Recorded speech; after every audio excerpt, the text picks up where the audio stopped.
বেগুন একটি জনপ্রিয় সবজি। সারা বছরই এই সবজির চাষ করা যায়, তবে শীত মৌসুমে ফলন ভালো হয়। দেশের সর্বোচ্চ বেগুনের চাষ হয়ে থাকে। বর্তমানে বাণিজ্যিকভাবে নিরাপদভাবে বেগুন চাষ বেশ জনপ্রিয়তা লাভ করেছে। অনেকেই মনে করেন বেগুনের কোনো গুণ নেই, এ কথাটি সত্য নয়।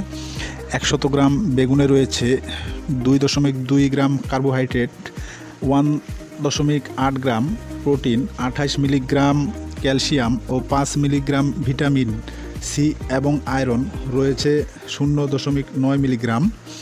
বেগুনে আয়রন থাকায় রক্তশূন্যতা রোগীদের জন্য খুবই উপকারিতা।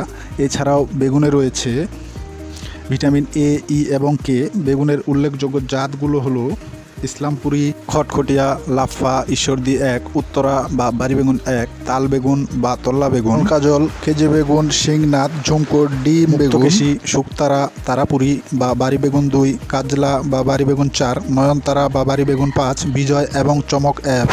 এই জাতের বেগুন চাষে কৃষক ভাইরা লাভবান হয়ে থাকেন, কারণ এই জাতের বেগুনের চাহিদা 12 মাসই হয়ে থাকে।